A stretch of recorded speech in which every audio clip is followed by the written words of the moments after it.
perlindungan-Mu Ya Tuhan. Tuhan. Kau selalu mengasihi kami Tuhan. Kau selalu ada bagi kami di dalam keadaan Ya apapun yang Tuhan. kami alami Tuhan.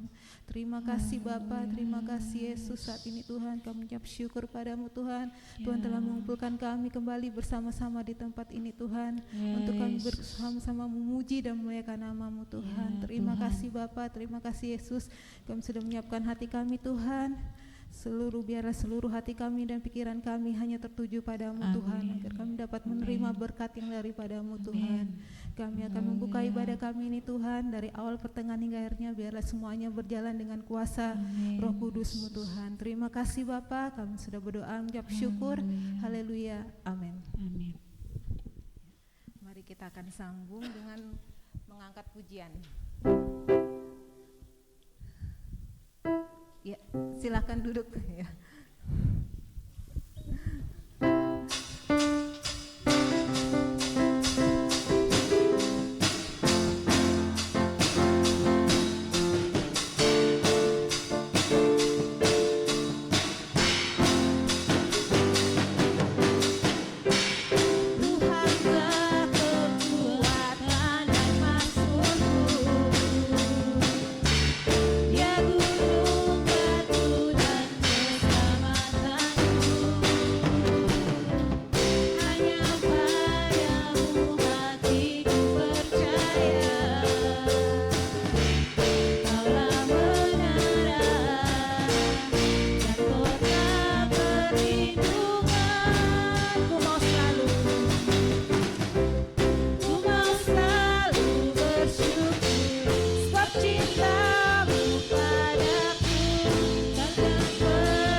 Saya buka untuk ruangan kesaksian bagi Bapak Ibu Saudara-saudara yang ingin menyaksikan cinta kasih Tuhan. Saya persilakan. Siapa tahu ada yang berulang tahun. Oh ya, ada.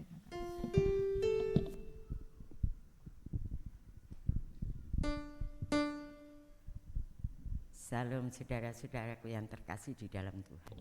Shalom. Di sini saya mau menyaksikan cinta Tuhan. Saya sudah menangis. Bukan menangis karena sedih, bukan. Saya sangat bahagia dan betul-betul pertolongan Tuhan itu buat keluarga saya nyata di dalam hidup saya. Mungkin saudara-saudara tanya, Ya, berapa minggu saya enggak ke gereja, enggak pernah ikut ibadah kakak keluarga, saya enggak pernah. Bukan saya enggak mau, karena anak saya Tony mengalami sakit. Pertama itu dibawa ke rumah sakit Balikpapan Baru, bilang kolesterolnya tinggi, kakinya sebelah enggak bisa jalan.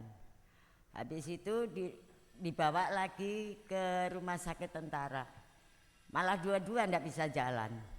Habis itu dirujuk ke Kanujoso, tapi puji Tuhan di Kanujoso tidak mengalami kendala, langsung di sana diperiksa, terus di ronsen ke dokter tulang, tahu-tahu tulang belakangnya sini cuil, kayak buah itu nah, tercuil. Terus cuilannya kemana itu bingung, mungkin nyumbat kemana.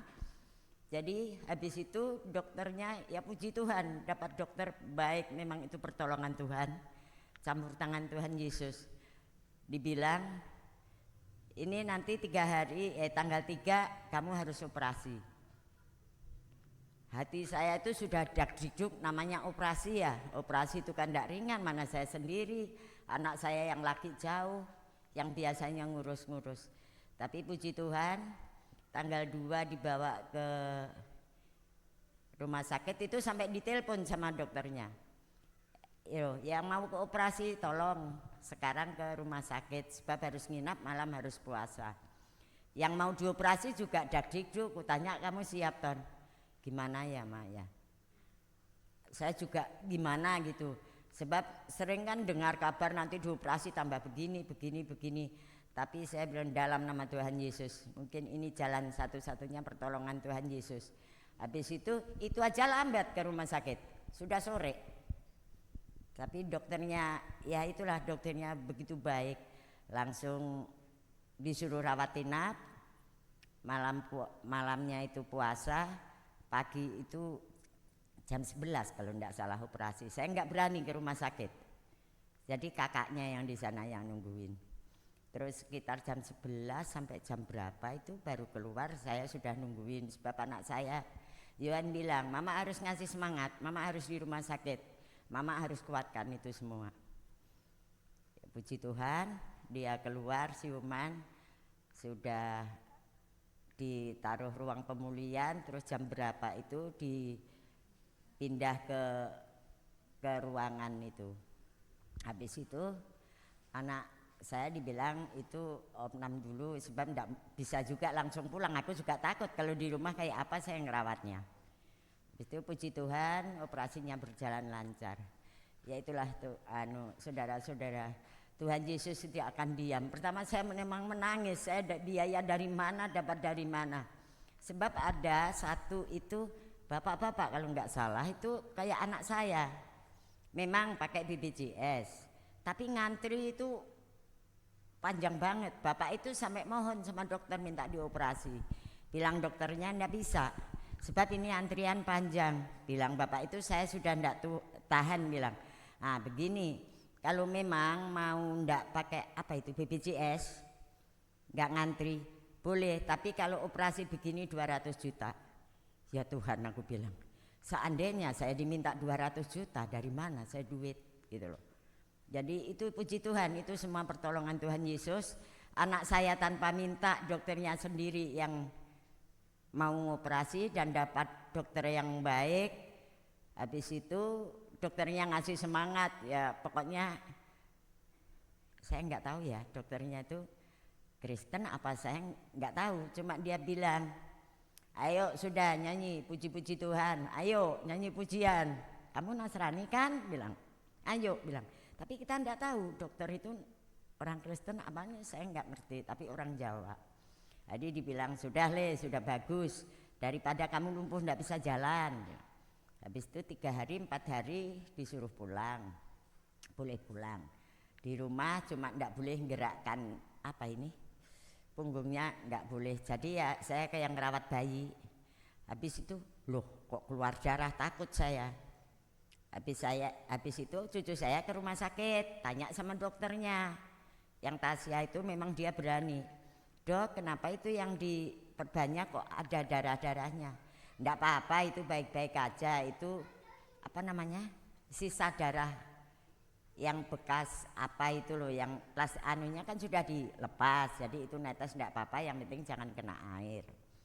Nah habis itu balik lagi kontrol di rumah sakit, dokternya senyum. Nah sudah bagus kan, kakinya sudah tinggal sebelah, itu harus berusaha. Percaya, kamu punya Tuhan loh ya, kamu harus berdoa minta sama Tuhan ya. Ini bukan Pak dokter yang menyembuhkan, tapi Tuhanmu, dia bilang. Anak saya ketawa, iya makasih dok, tapi saya kok ndak bisa tidur. Lah nyapu to lek ora iso turu wong wis ora apa-apa, iki jahitane wis sapi. Tahu-tahu dokternya orang Jawa. Udah mau opnam ndak, bilang pulang. Ndak usah opnam, kamu gerak-gerakkan. Ya itulah. Saya sangat amat berterima kasih sama Tuhan Yesus. Dia itu pertolongannya ndak pernah terlambat. Sebetulnya kalau kupikir saya kan takut operasi, kok itu enak tanpa minta dokter yang nyuruh. Lah bapak itu minta, bilangnya ngantri, bilang sebab banyak yang dioperasi. Bilang bapak itu ndak tahan, bilangnya ya itu kalau ada uang 200 juta mungkin kalau nggak melalui BPJS ya itu bisa dioperasi. Jadi anak saya itu juga dengar, bilangnya ih puji Tuhan, memang Tuhan Yesus menolong saya. Nah kamu tahu, makanya kamu itu daripada nyanyi jerang-jereng yang nggak karuan, coba puji Tuhan. Iya mak, mulai sekarang saya berubah, amin, puji Tuhan. Dan di situ waktu itu nggak habis juga ujian saya. Si Dina kakaknya itu, anaknya ya mungkin capek ya ke rumah sore pulang malam ngurusi adiknya juga, sebab dia yang kuat ngangkati adiknya, kalau saya nggak kuat. Dia yang ngelap mandiin segala itu, mungkin kecapean sambil bawa anaknya panas. Terus nggak tahu dibawa ke rumah sakit apa gimana, saya kurang paham. Nah habis itu panasnya reda, ganti satunya adiknya panas lagi. Itu loh apa bapak ibu yang panasnya tinggi, terus apa kayak apa tangannya gerak-gerak sendiri, terus matanya itu. Dan dia lakinya kan kerja malam, dia cuma sendiri sama anaknya kecil-kecil. Tapi dengan itu dia kelepasan, bukan kelepasan, mungkin sudah habis pikir saya kemana, yang menolong siapa, ndak ada. Dia langsung sebut, ya Tuhan Yesus, alirkan darahmu ke anakku. Mungkin dia bisa berdoa, mulutnya mengucap alirkan darahmu ke anakku, alirkan darahmu ke anakku. Sambil nangis dia teriak sekencang-kencangnya, puji Tuhan. Habis itu apa panasnya turun, sudah tidak gerak-gerak, langsung sembuh total saudara-saudara. Itulah zaman Tuhan. Jadi anakku betul ya Ma, Tuhan Yesus itu tidak pernah terlambat bertolong. Makanya kamu rajin ke gereja, aku bilang. Walaupun kamu tidak ke gereja, daripada kamu di TikTok nyanyi lagu yang nggak karu-karuan, nyanyikan lagu pujian untuk Tuhan Yesus. Puji Tuhan sekarang dia di TikToknya di mana itu, dia kalau pasang status lah segala itu dia nyanyi pujian untuk Tuhan Yesus. Ya itulah saudara-saudara kesaksian saya bahwa Tuhan Yesus tidak akan membiarkan kita berteriak dia dengar. Walaupun itu ya dokter itu perpanjangan tangan Tuhan, dan segala biaya di sini saya itu ndak ada uang 100 perak aja ndak ada. Tapi puji Tuhan dari mana-mana, nggak tahu itu tuh Tuhan yang gerakkan. Ada yang transfer saya uang segini. Itulah puji Tuhan, segala uang itu bisa saya belikan apa itu susu etawaku kah etawalin itu 267 cuma 10 hari. Itu harus saya minumi itu terus.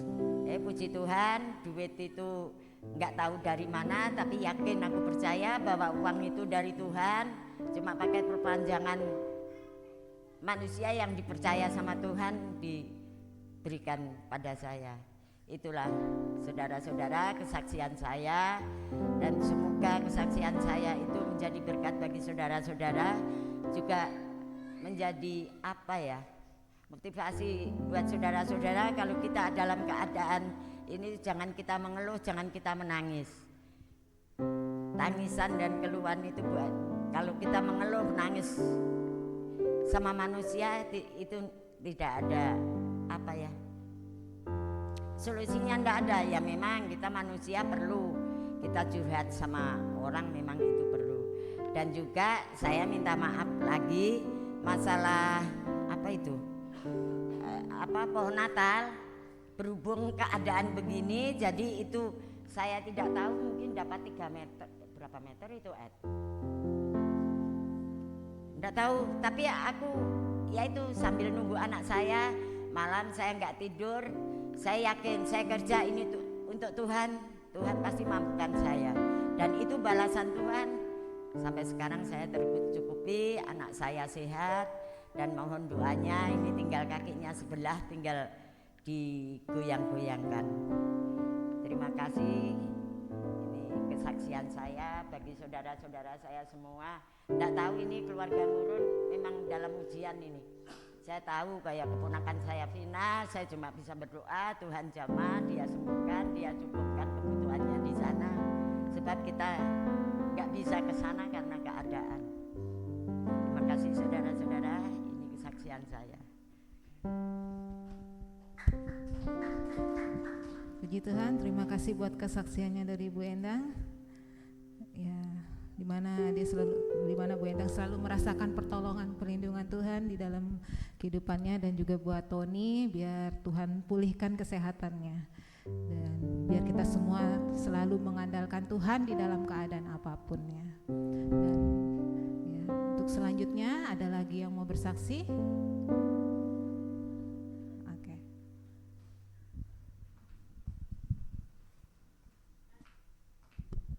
Ya, puji nama Tuhan. Salam, selamat pagi Bapak Ibu Saudari. Saya juga ingin bersaksi, menyaksikan tentang kasih Tuhan, kebaikan Tuhan yang menjadi pengalaman hidup saya di sepanjang minggu ini. Pertama, saya mengucap syukur dan bersuka cita sekali bahwa kemarin waktu saya ke sekolah Rewan, nah di situ kan kemarin pembagian rapotnya sebetulnya belum, karena teman-temannya yang lain banyak yang belum menyelesaikan setiap tugas-tugas, nilainya belum tuntas, jadi belum dibagikan rapotnya. Nah, saya pikir kemarin sudah dibagikan, saya datang ke sekolah. Nah, terus wali kelasnya kasih tunjuk, kasih lihat nilai-nilai Rewan, dan saya merasa sangat-sangat bersyukur, luar biasa sekali pertolongan Tuhan. Nggak disangka-sangka, walaupun tahu sendiri Bapak Ibu zaman sekarang anak-anak ini hampir nggak ada bisa mau dilihat mereka duduk manis waktu ulangan, mereka mau membaca buku, belajar, yang terus-terusan hanya yang dipegang gadget ya, HP. Tapi saya bersyukur sama Tuhan, nggak menyangka dia dapat urutan ranking 2 ya, nilainya ya sangat luar biasa sekali ya. Itu semua karena berkat pertolongan Tuhan, anugerah Tuhan. Yang kedua kesaksian saya yaitu kembali seperti bilang kakak kami tadi, Bu Endang, kami ya keluarga kami bagaimana mengalami banyak hal, mungkin masalah yang kami hadapi, tetapi itu tidak mengurangi iman kami kepada Tuhan. Walaupun banyak tantangan, masalah yang dihadapi, Tuhan punya maksud, Tuhan punya tujuan yang bukan tujuan yang buruk atau yang jahat kepada kehidupan kami. Ada maksud Tuhan bahwa kami lebih setia lagi, lebih sungguh-sungguh mengiring Tuhan. Apapun situasi keadaan yang dihadapi, biar kita tetap berharap, percaya, mengandalkan kuasa Tuhan. Itu nyata, benar-benar saya merasakan dan alami itu sendiri. Bagaimana anak kami Vina yang gak menyangka kalau dia ada masalah di bagian jantungnya.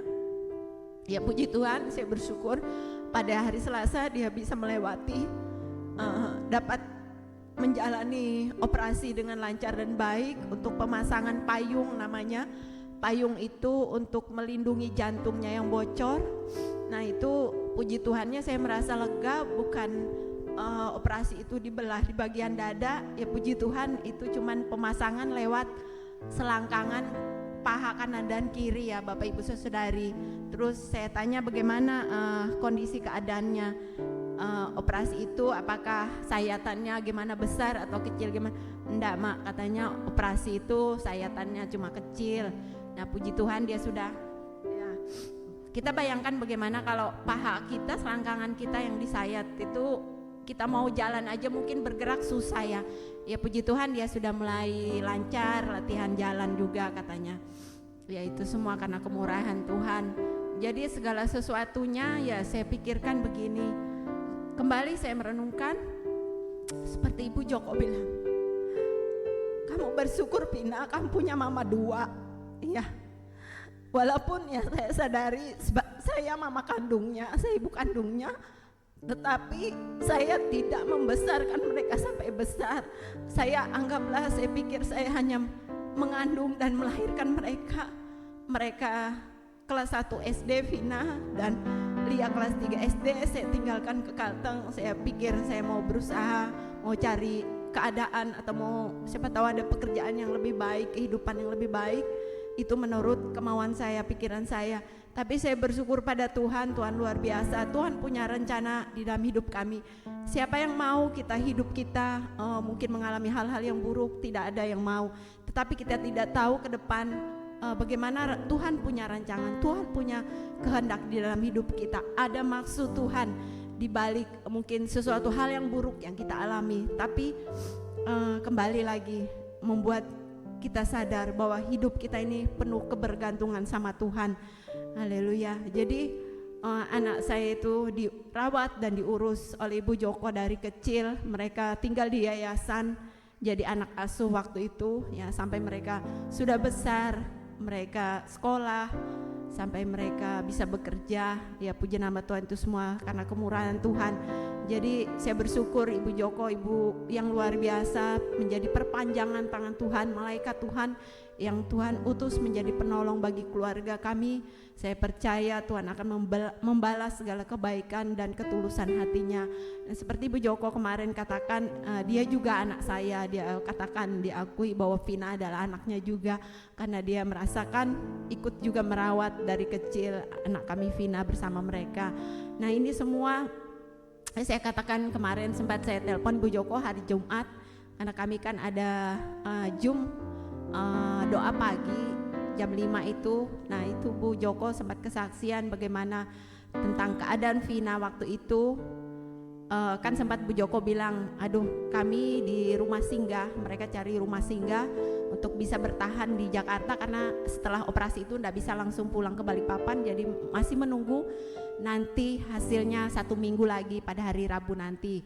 Jadi saya sempat terpikir, sempat ingat kata Ibu Joko waktu itu mereka dapat rumah singgah itu cuma di lesehan tidurnya, sedangkan kondisi Ibu Joko juga kakinya itu pernah dulu patah dan dipasang pen, itu enggak pernah dilepas, masih tetap ada. Nah dia kondisinya kalau misalnya di bawah gitu kan kakinya sakit. Jadi saya teringat itu, terharu juga ya. Aduh Tuhan.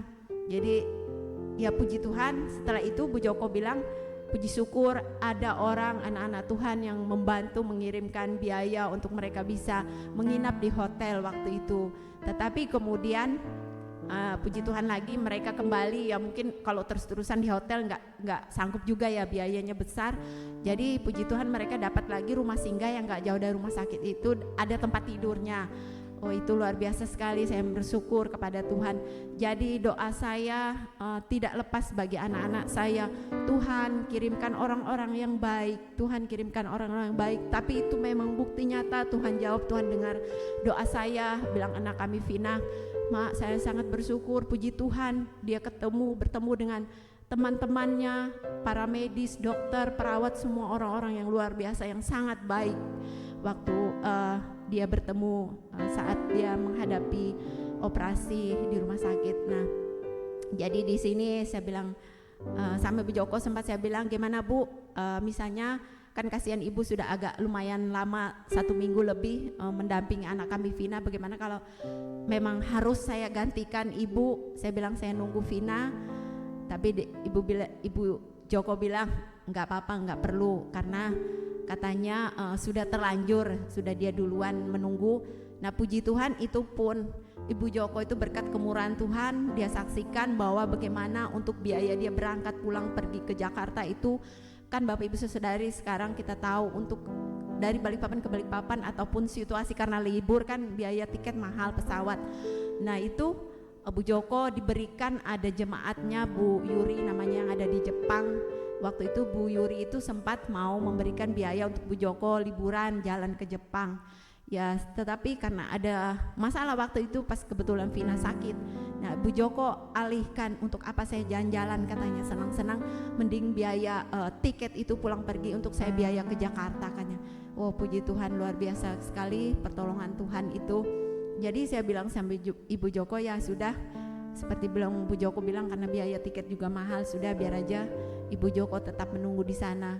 Ya, saya bilang, Bu, saya ya nanti bantulah seberapa saya bisa bantu sedikit untuk biaya mereka untuk sehari-harinya, untuk beli makan.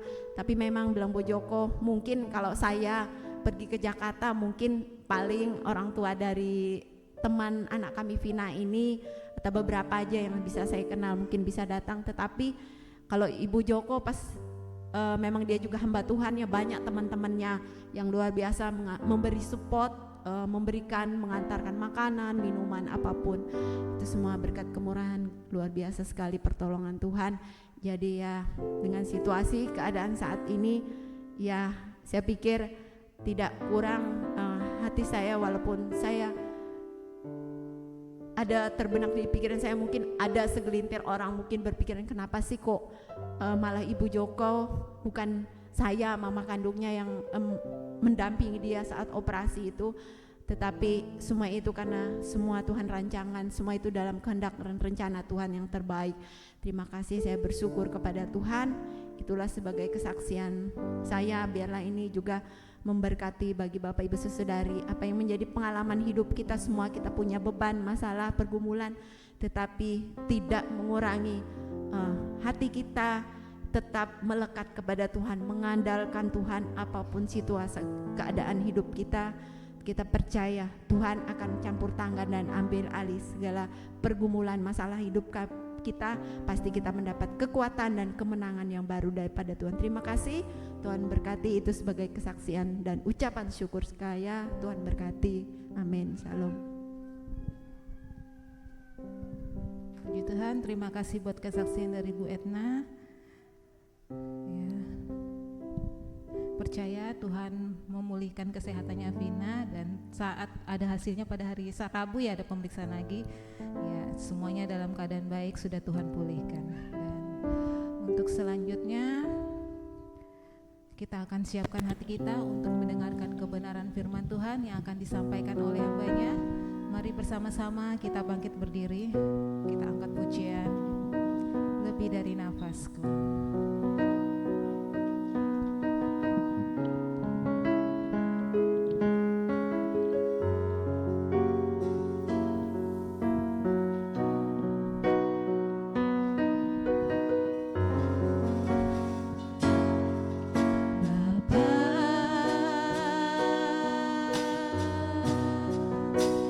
Pegang tanganku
Terima kasih Tuhan, jadilah doa kami.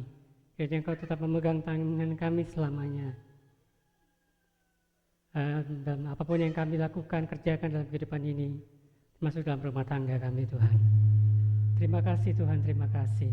Kami siap belajar kebenaran firman Tuhan. Dalam nama Yesus kami sudah berdoa, haleluya, amin. Silakan duduk.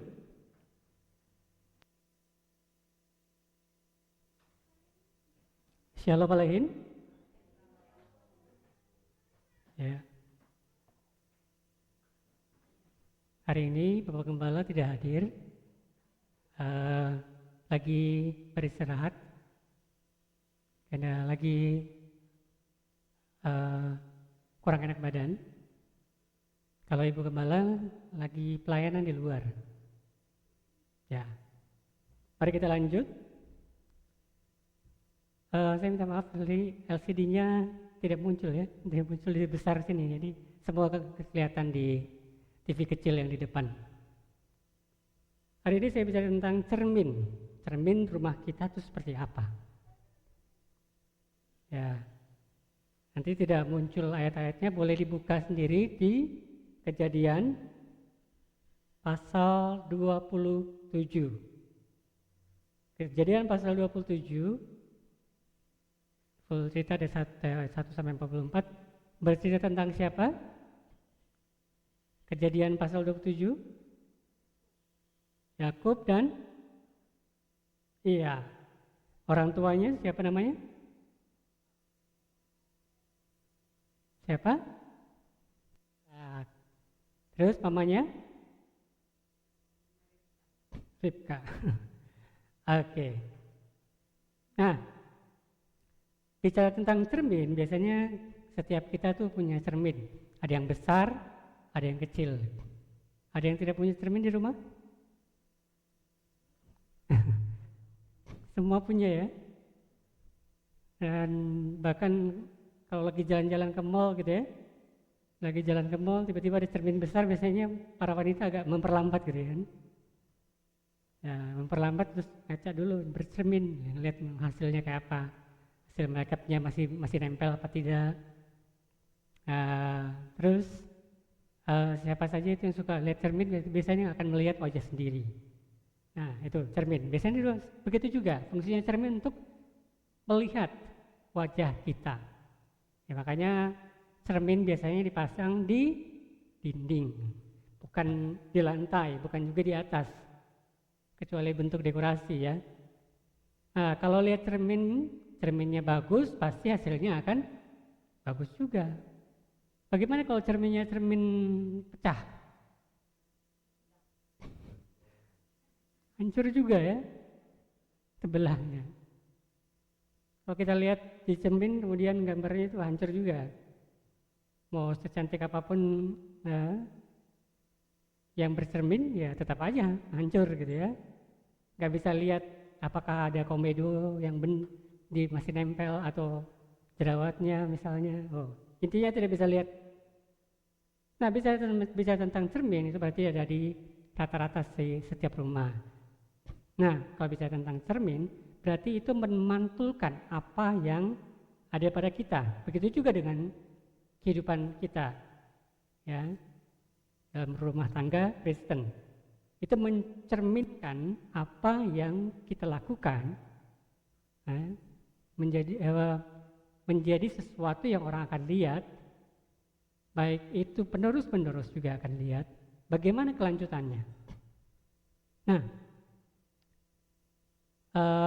bisa tentang cermin. Nah, ini gereja GSC ya. Ada yang tahu ciri khas GSC ya? Kalau sekarang GSC punya sebutan yaitu gereja GSC relevan. Ya, gereja relevan ini gereja yang memberitakan Injil dan mendirikan jemaatnya sesuai dengan Alkitab dengan cara yang relevan. Artinya dengan cara relevan. Jadi nggak bicara cara-cara yang sudah biasa, cara jadul, bukan bicara tentang seperti itu lagi. Jadi gereja relevan. Nah, kalau bicara tentang gereja relevan, kita setiap gereja GSI itu mulai mempelajari sesuatu yang baru sesuai dengan perkembangan zaman, tetapi sesuai dengan firman Tuhan. Bukan bicara tentang ketinggalan, ya. Makanya kalau GSI ya, memang kenapa kadang ada lagu baru? Karena memang Tuhan Yesus yang merintahkan juga kan. Tuhan yang merintahkan kita itu apa? Nyanyikanlah baru. Di Primazmur ada bicara tentang nyanyikanlah nyanyian baru, bahkan ada di bawah gitu. Memang kita ada kalanya kita juga bicara menyanyi lagu-lagu zaman dulu. Ya, lagu zaman dulu baik itu versi Kidung Jemaat atau versi, kalau GSI zaman dulu ada yang tahu kita pakai buku lagu apa? Kidung Kesukaan. Ya, gitu. Buku andalan GSI kita ya. Tapi masih beberapa lagu masih sering dinyanyikan juga sampai sekarang ini. Nah, kalau sekarang ya banyak lagu baru memang, makanya bicara tentang relevan. Nah, lanjut. Jadi GSI ya punya ciri khas dan kita juga punya moto ya, atau nilai-nilai utama yang jadi prinsip yang dipegang oleh kita semua orang GSI untuk apa? Berada bersama-sama menjadi keluarga di GSCA, yaitu cinta Tuhan, yang kedua rendah hati, ada yang tahu? Udah lupa? Belum muncul ya? Belum. Oh.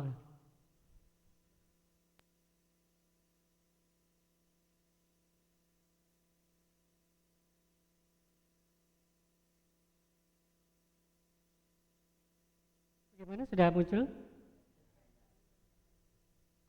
Jadi cinta Tuhan, rendah hati, jujur, dan itu GSCA. Saya bicara tentang GSCA yang relevan, jadi cinta Tuhan, kita semua cinta Tuhan, amin? Amin. Terus rendah hati. Kalau nggak rendah hati jadinya apa? Jadi sombong ya. Jadinya merasa diri yang paling benar, itu repot itu. Terus yang ketiga, jujur. Ya kalau salah ya salah gitu ya. Saya kadang juga saya pernah buat salah, kemudian ditegur sama jemaat, ya salah. Saya jujur, saya salah gitu.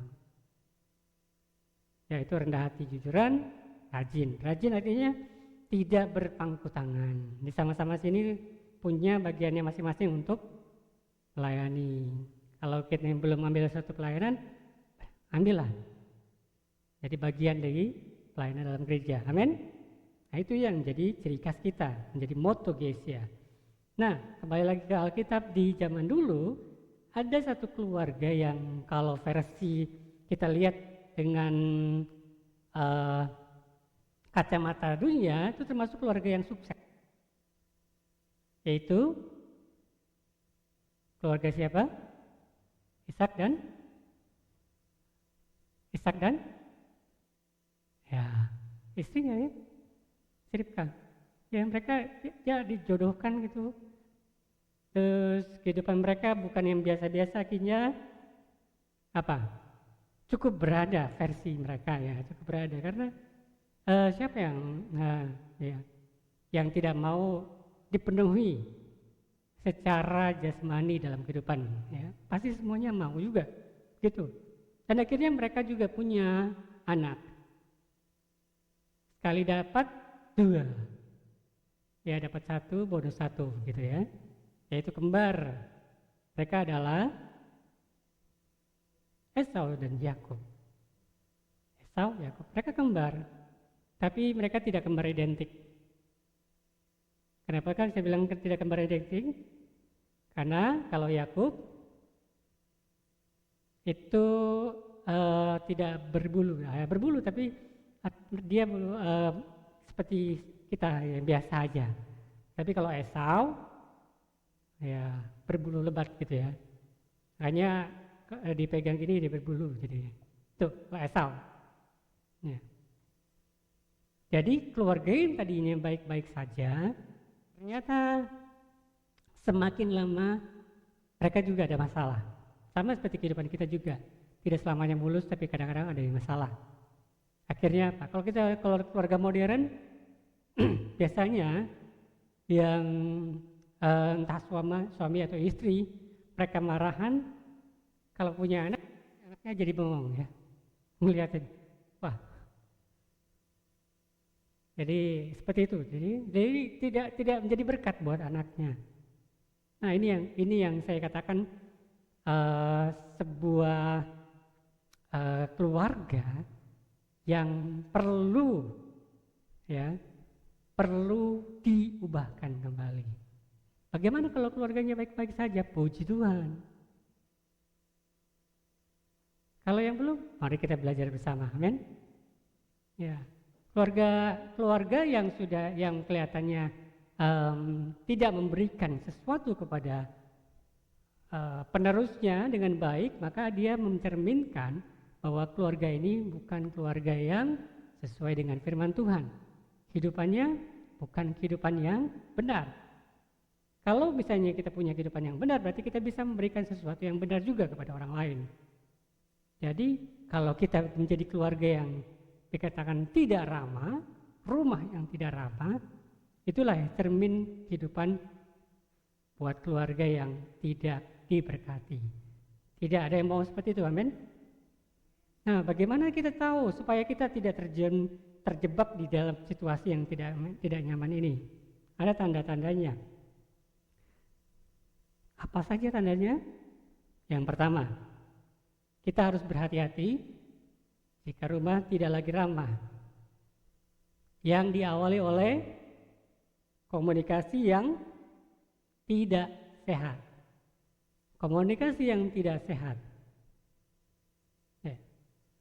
Memang kalau misalnya kita sebagai manusia itu terbagi dua, introvert dan extrovert.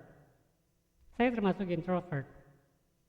Jadi kalau introvert ketemu introvert, ya sudah, sunyi sepi. Tapi kalau introvert ketemu extrovert, akan sepi. Ya seperti itu. Nah, kalau bicara tentang komunikasi, ada yang namanya komunikasi yang tidak sehat. Nah, kita lihat sekarang di Kejadian tadi ya. Masih ingat pasal berapa? Pasal 27. Ya, kita lihat sekarang pasal 27. Kita perhatikan ayat 1 sampai ayat yang ke-7. Ketika Ishak sudah tua dan sudah kabur matanya sehingga tidak dapat melihat lagi, ia memanggil Esau, anak sulungnya. Katanya kan pada Esau, anakku. Jawabnya, ya ayah, aku ada di sini. Kata Ishak, dengar, aku ini sudah tua. Aku tidak tahu bila hari kematianku. Sekarang ambillah senjatamu, tabung panahmu dan busurmu. Pergilah ke padang dan dapatkan daging rusa untukku. Masakan aku makanan yang sedap seperti yang ku gemari, dan bawalah kepadaku agar aku boleh memakannya, supaya aku mohonkan berkat untukmu sebelum aku mati. Nah, si Ishak berarti dia merencanakan yang namanya memberkati hanya salah satu anaknya saja. Ketika dia mengatakan bahwa akan memberkati Esau, apakah Ishak berbicara atau berkomunikasi dengan istrinya? Ya atau tidak? Tidak. Nah, ini hati-hati kalau misalnya ada sebuah rumah tangga atau pasangan ketika mengambil keputusan, harusnya menjadi keputusan bersama, tetapi salah satu saja yang mengambil keputusan, ini repot. Ini namanya komunikasi yang tidak sehat. Kita lihat, setelah Ishak merencanakan untuk memberkati, bagaimana dengan istrinya? Apakah istrinya hadir ketika Ishak berbicara kepada Esau? Tidak di situ. Tapi ya istrinya kepo juga ya. Ayat 5. Ribka mendengar apa yang dikatakan Ishak kepada Esau anaknya. Kemudian ketika Esau pergi ke padang memburu seekor binatang untuk dibawa pulang, berkatalah Ribka kepada Yakub anaknya, ketahuilah, telah aku dengar ayahmu berkata kepada Esau abangmu, katanya, bawalah daging rusa untukku dan buatkan bagiku makanan yang sedap agar dapat aku makan. Dan mohon berkat bagimu di hadapan Tuhan sebelum aku mati. Akhirnya si Ribka bicara kepada siapa?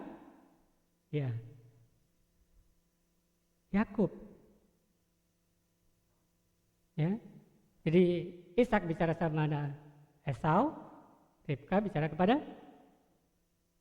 Ya, jadi orang tua bicara sendiri-sendiri gitu ya. Jadi mereka tidak memberikan sebuah contoh yang baik kepada anak-anaknya ketika untuk melakukan atau mengambil keputusan, mereka mengambil keputusan sendiri-sendiri. Menjadi seorang pemimpin juga di satu tempat ketika kita harusnya bekerja sama, tetapi kalau kita mengambil keputusan sendiri-sendiri, kemudian kita memutuskan sendiri-sendiri, itu tidak baik. Sama seperti kalau misalnya lagi sekolah. Ya, hewan kalau lagi sekolah bikin misalnya kerja kelompok, biasanya yang mana yang keputusan yang diambil? Apakah keputusan satu orang atau keputusan bersama dalam kelompok? Bersama. Ya, itu yang namanya kerja kelompok. Artinya keputusan bersama. Tidak ada yang memutuskan sendiri-sendiri. Begitu juga dalam rumah tangga, dalam keluarga. Tidak ada yang memutuskan sendiri-sendiri harusnya. Tapi kalau kita lihat ternyata yang Ishak dengan Ribka itu punya komunikasi yang tidak sehat. Apa yang terjadi selanjutnya? Ternyata mereka punya kasih yang tidak seimbang. Rumah mereka tidak lagi ramah. Ya, tandanya apa? Ada kasih yang tidak seimbang. Ya, kita perhatikan. Lanjut, ayat 8. Kembali dibuka ayat Alkitab masing-masing ya. Maka sekarang anakku, dengarkanlah kata-kataku dan lakukan apa yang kuperintahkan kepadamu. Pergilah ke tempat ternakan domba kita dan ambillah aku 2 ekor anak kambing yang baik di sana. Aku akan mengolahnya menjadi makanan sedap kegemaran ayahmu. Ayat 8-9 siapa yang ngomong? Ya. Jadi Ribka bicara kepada Yakub. Ya. Ishak kan maunya itu masakan yang dibuat oleh anak. Tapi ternyata kalau Ribka, ya dia masakin buat anaknya. Ayat yang 10. Kemudian kamu harus membawanya kepada ayahmu untuk dimakannya, agar dia memberikan berkat bagimu sebelum dia mati. Nah, kalau kita ya, kasih yang tidak seimbang yang diajarkan ibunya dan ayahnya kepada anaknya itu berpengaruh dengan kehidupan selanjutnya. Ya, masih ingat apa yang terjadi dengan Yakub? Yakub berubah menjadi namanya siapa? Ya, jadi penipu jadi diberkati Tuhan kan? Israel. Ya. Israel punya berapa anak? 12. Apakah Israel ini, si Yakub ini juga sama dengan orang tuanya, pilih kasih? Ya. Ternyata dia juga pilih kasih. Siapa yang dikasihi? Yusuf dan Benyamin. Bagaimana dengan 10 anaknya? Repot ya. Kalau ternyata dalam sebuah keluarga, ternyata kalau ada orang tua tidak sengaja pilih kasih, yang lainnya jadi iri. Seperti itu. Kalau di tempat saya mengajar, Jadi supaya tidak ada pilih kasih dari orang tua, kalau orang tua memberikan hadiah, nggak boleh kepada satu orang. Tidak boleh dalam berbentuk uang dan kepada satu orang. Kalau mau kasih hadiah, semua guru harus dikasih hadiah. Ini peraturan di tempat saya itu ya. Jadi begitu juga, akhirnya itu diterapkan kepada anak-anak juga. Jadi boleh pilih kasih pada anak-anak didik di sekolah. Ya, di Alkitab diingatkan bahwa kasih yang seimbang ternyata membuat orang lain mengikut dengan cara kita. Kita mungkin tidak mengajarkan, kamu harus pilih kasih. Enggak, tidak ada. Siapa yang mau bilang bicara itu? Malu sendiri kan? Tetapi dengan tindakan kita, misalnya kita pilih kasih dengan orang, kita akan ditiru juga oleh orang lain bahwa kita menjadi pilih kasih. Itu ya sesuatu yang saya katakan rumah yang tidak lagi ramah. Nah, kalau ada sebuah tempat, satu tempat di mana ada sesuatu yang lebih diistimewakan, berarti itu mencerminkan rumah yang tidak ramah dan tidak punya kasih yang seimbang. Kita belajar di sini bahwa kita harus mengasihi semua orang harus sama. Amin. Apalagi buat anak-anak lebih untuk kedepannya, untuk rumahnya, tidak boleh ada yang pilih kasih. Walaupun ya, kalau sebuah rumah tangga ada saja masalah, tapi harus sama. Ya. Yang ketiga,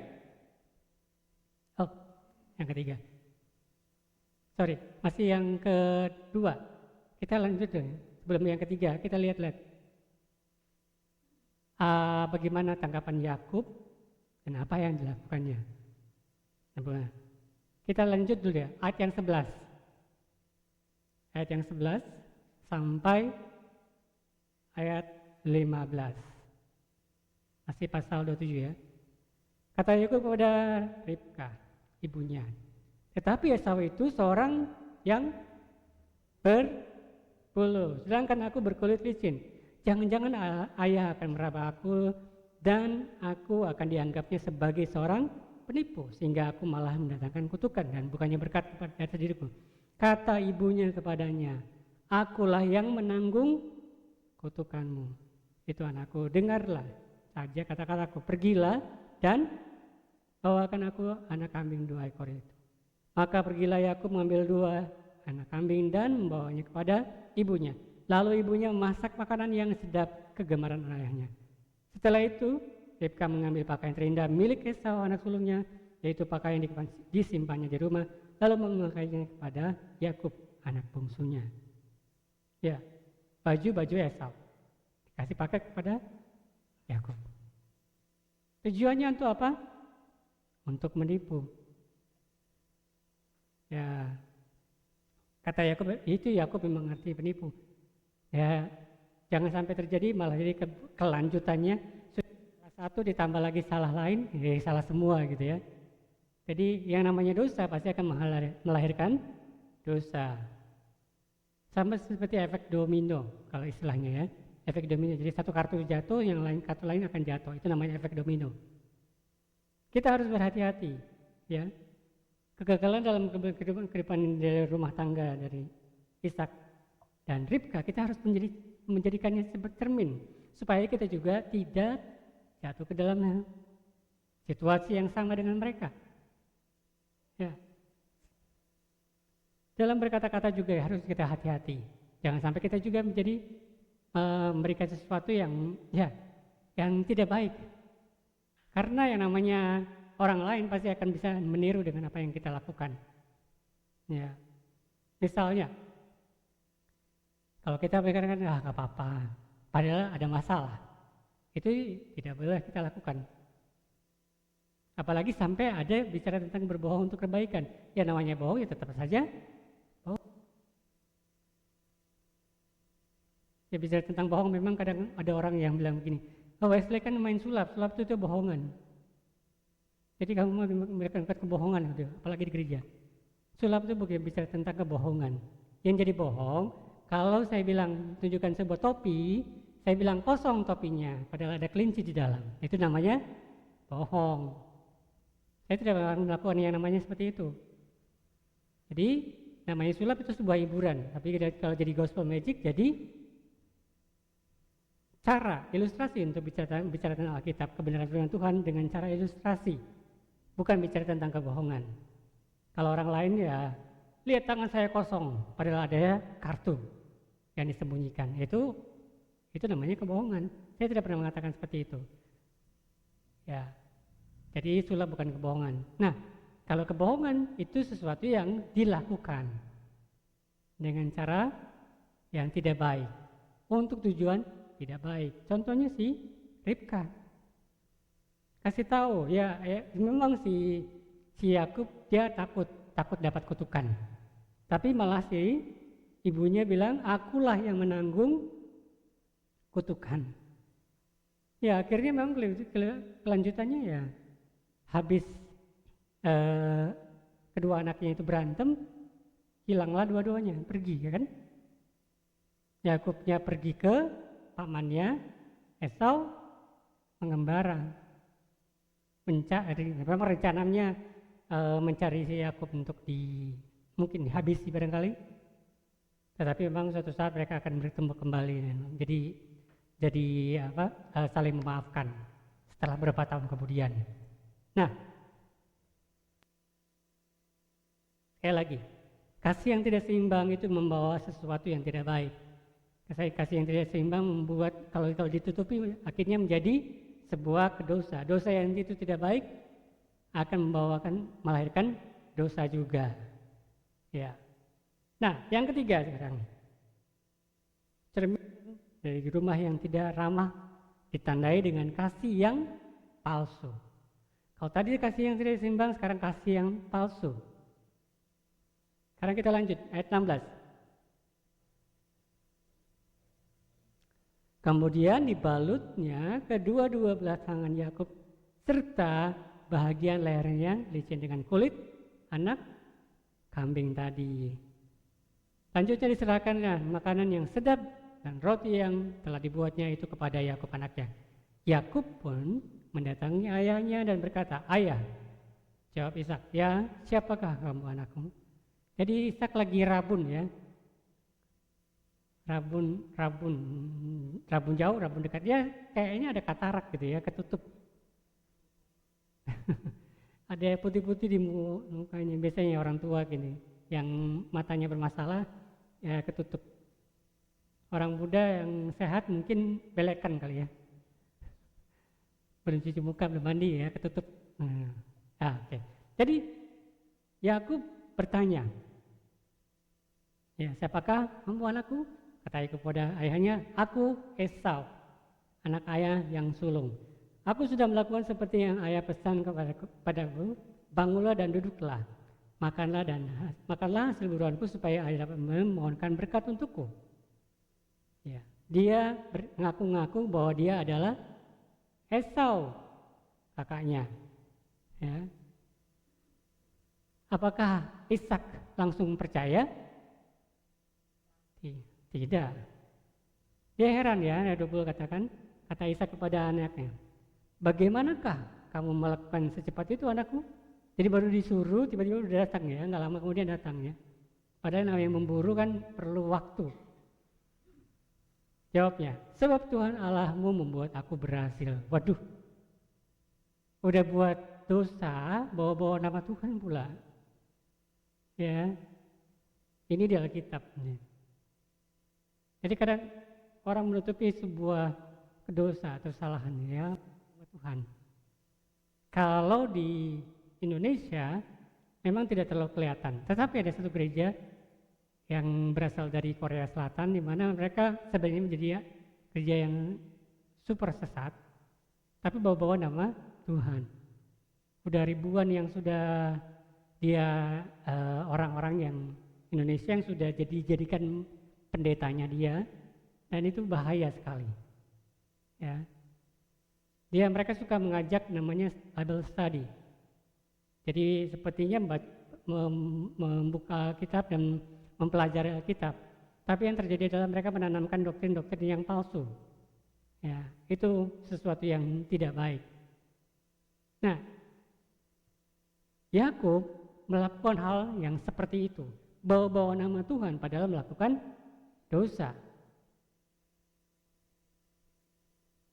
Kata Ishak padanya, ya, bagaimana? Bila mana aku bisa secepat itu? Ya, aku bilang sebab Tuhan Allahmu membuat aku berhasil. Waduh, itu sesuatu yang tidak baik. 21. Lalu kata Ishak kepada Yakub, marilah dekat-dekat anakku.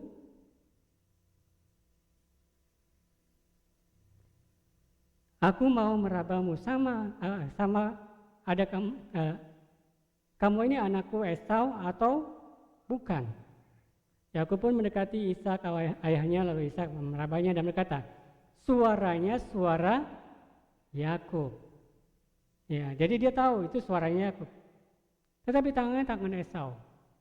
Jadi ketika pegang dia nggak tahu tuh bulu kambing yang sudah ditaruh di tangan. Jadi dia raba ya seperti ini bulu es menjadi kayak tangannya Esau, ya beda memang. Ya, jadi Ishak hendak memohon berkatnya. Akan tetapi dia masih bertanya, sungguhkah engkau ini anakku Esau? Jadi Ishak masih kayak kurang percaya gitu ya, agak ragu-ragu. Tapi Yakub masih meyakinkan ayahnya, jadi tetap aja menipu. Seperti saya katakan, dosa melahirkan dosa. Apa jawabnya Yakub? Ya. Kemudian kata Ishak, dekat dan hasil buruanmu kepadaku, aku akan memakannya supaya memohonkan berkat bagimu. Ya, Yakub mendekatkan masakan itu kepada ayahnya, lalu Ishak memakannya. Yakub juga membawakan air anggur untuknya, lalu Ishak pun meminumnya. Setelah itu Ishak ayahnya berkata kepada ayahnya, kemarilah dan ciumlah aku anakku. Yakub mendekati ayah dan mencium ayahnya. Ishak mencium bau pakaiannya lalu mohon berkat baginya. Katanya, sungguhnya bau anakku ini seperti bau padang yang diberkati Tuhan. Dan selanjutnya, jadi dia memberkati si Yakub. Ya. Tetapi ya, nanti berikutnya kan Esau nanti datang juga kan. Ya. Jadi Yakub itu melakukan yang namanya kebohongan. Jadi dia seolah-olah melakukan sesuatu yang baik sesuai dengan perintah ayahnya. Dia mengambil bagian, ya. Dia mengambil bagian dari Esau. Ya walaupun sebelum itu ada insiden yang namanya insiden kalau orang Manado insiden Brenebon, kacang merah ya. Masih ingat ceritanya? Dia jual ke hak sulungan ya. Enak betul dia dijualkan. Misalnya si Teli datang sama saya, terus tadi kasih Brenebon. Aku harus jadi kakak, kata Stanley. Kalau saya bilang, ya wis kamu jadi kakak. Terus saya makan Brenebon Stanley. Stanley jadi kakak, saya jadi adik. Nah kira-kira begitulah. Nah si Esau memang punya masalah, di mana dia tidak begitu memperhatikan masalah ya strata anak sulung dan anak bungsu. Itu kalau dalam Israel itu sangat penting karena mereka akan memberikan warisan. Orang tua akan memberikan warisan. Warisannya itu bukan bicara tentang warisan tanah, rumah, berkat, enggak. Kan zamannya Israel itu zamannya ya dari Abraham sampai ke Musa, mereka enggak punya rumah, masih tanah bertenda gitu ya. Jadi yang diwariskan adalah berkat. Seperti itu. Jadi Esau tidak memperhatikan itu. Nanti kita minta berkat, akhirnya tidak dapat berkat, akhirnya dia marah sama si Yakub. Nah, Yakub, kita balik lagi ke Yakub. Yakub itu seolah-olah mengasihi ayahnya, tetapi yang dia lakukan adalah kepalsuan. Ini yang namanya kasih yang palsu. Ya, dia berusaha terus untuk meyakinkan ayahnya. Memang diajarin ibunya, nggak sopan banget ya. Orang tua kok ditipu gitu ya. Nah, inilah yang menjadi sebuah cermin, yang sesuatu yang kita harus hindari. Ya, hindari kenapa? Rumah yang tidak ramah rumah yang tidak lagi ramah ditandai dengan kasih yang palsu. Nah, kita bagaimana? Kita harus melakukan yang namanya kasih yang benar. Ya, kalau kita mengasihi, ya benar-benar kita mengasihi dengan benar. Nah, ada namanya John C. Maxwell. Ini seorang hamba Tuhan dan penulis buku terkenal, ya. John C. Maxwell, dia katakan apa? Pernyataan kehidupan Anda bukan hanya menetapkan arah bagi kehidupan Anda, tetapi juga menentukan warisan yang akan Anda tinggalkan. Nah, ada kata warisan yang akan kita tinggalkan. Sekali lagi, warisan itu bukan hanya bicara tentang sesuatu yang fisik, tetapi apa yang menjadi gaya kehidupan kita, cara kita berinteraksi dengan orang lain, itu akan menjadi gaya juga, gaya hidup kita, menjadi cermin kehidupan kita, dan itu akan menjadi sesuatu yang orang lain akan tiru. Nah, sebaiknya kita seperti ini, ya, melihat sesuatu dengan lebih baik. Ini contohnya, ada kucingnya bercermin, tapi di depan cermin dia munculnya apa? Ya, singa. Jadi sesuatu ke depan yang, ya, bicara tentang sesuatu yang lebih baik, ya, bukan sesuatu yang tidak baik. Itulah yang bicara tentang warisan. Warisan apa yang kita akan bagikan, sehingga dalam sebuah keluarga atau pribadi kita masing-masing, di mana kita berada, kita akan memberikan warisan atau berkat kepada orang lain. Bicara tentang warisan, apa yang harus kita tinggalkan? Yang pertama, kira-kira bisa baca nggak ya? Temukan, ketahuilah, dan kembangkan gaya hidup yang benar yang ingin kita tinggalkan. Gaya hidup yang benar yang akan kita tinggalkan. Kalau kita punya gaya hidup yang benar, maka orang lain juga akan menirunya, mengikuti juga caranya kita. Yang kedua, jalanilah gaya hidup benar yang ingin kita tinggalkan. Jadi practice what you preach. Apa yang kita katakan, kita juga lakukan. Amin. Yang ketiga, regenerasi. Artinya kita ajarkan gaya hidup yang benar supaya bisa meneruskan kehidupan yang benar. Amin. Jadi bukan hanya sampai pada kita saja. Biarkan orang lain juga yang mengikuti cara kita untuk yang benar. Bukan kita mengikuti cara yang salah. Ya, memang ketika kita masih hidup di dunia, kadang-kadang kepleset jatuh, ya. Itulah. Kita coba untuk mengikuti apa yang benar. Amin. Itulah yang warisan kita harus tinggalkan. Kiranya gaya hidup yang benar ini bisa menjadi cermin rumah kita, dan kita dari kehidupan kita, orang lain pun bisa diberkati. Amin. Mari kita berdoa. Terima kasih Tuhan, terima kasih karena kebaikan-Mu kami boleh ada hari ini belajar bersama-sama. Tuhan, inilah kami. Kiranya kami dapat membagikan apa yang telah kami pelajari, sehingga orang lain pun dapat diberkati dengan gaya kehidupan kami Tuhan. Tolonglah kami setiap hari. Ini pengucapan syukur dan doa kami. Kami akan percaya Engkau selalu bersama dengan kami. Dalam nama Yesus kami sudah berdoa, haleluya, amin.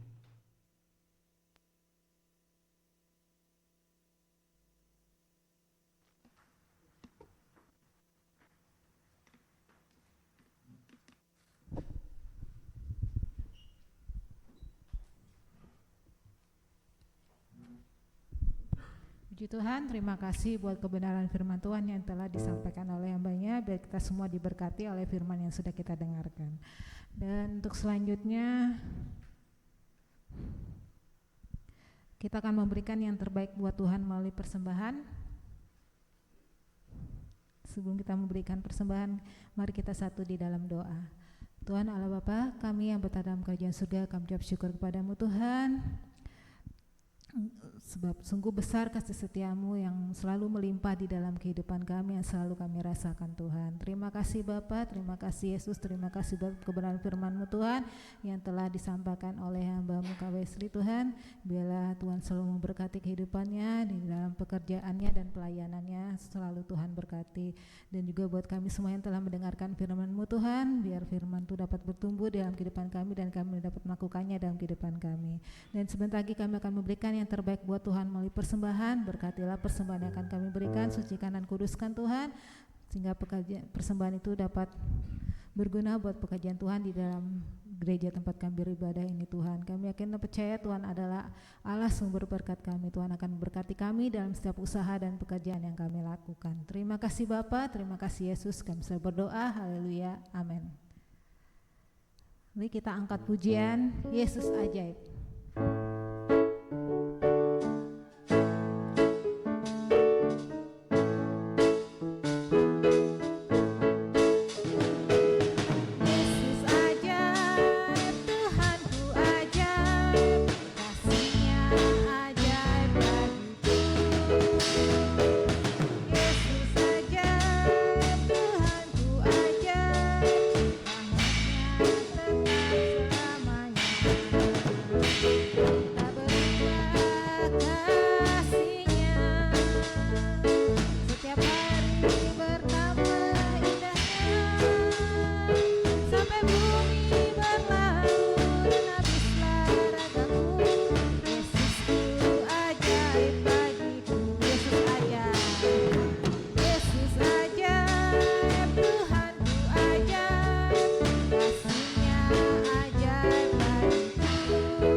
Baca untuk pengumuman ibadah dalam sepekan yang akan kita lakukan, bisa dibaca di WA Group ya, dan dimulai dengan ibadah doa pada hari Jumat yang mimpin pujian nanti Ibu Sihombing, membawa renungan Ibu Gembala dan bertempat di gereja. Dan untuk ibadah KKA pada hari Sabtu yang akan mimpin pujian Ibu Panjaitan, membawa renungan Ibu Etna dan bertempat di keluarga Bapak Noel di Somber. Dan untuk di Somber ya. Somber. Dan untuk ibadah pada hari Minggu yang mimpin pujian nanti Ibu Ria, untuk firman Tuhannya Bapak Wesley, pemain keyboardnya Bapak Stanley, sekolah minggu Saudari Jolin, dan untuk tugas LCD Saudari Louis. Ya, bisa lagi dibaca ulang ya di WA. Ya, apa ada lagi pengumuman yang lain? Oke, tidak ada lagi ya. Kalau tidak ada lagi, kita akan menutup ibadah kita. Mari sama-sama saya undang kita semua bangkit berdiri. Kita angkat pujian Ajar Kami Tuhan.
kami bersyukur. Yesus kami bersyukur padamu. Haleluya, haleluya, haleluya. Terima kasih Tuhan, kami mengucap syukur atas segala kebaikan-Mu. Terima kasih Tuhan, terima kasih. Kami menyerahkan semua kehidupan kami ke dalam tangan-Mu Tuhan. Setiap kegiatan kami sepanjang minggu ini, kiranya Engkau tetap menyertai, memberkati.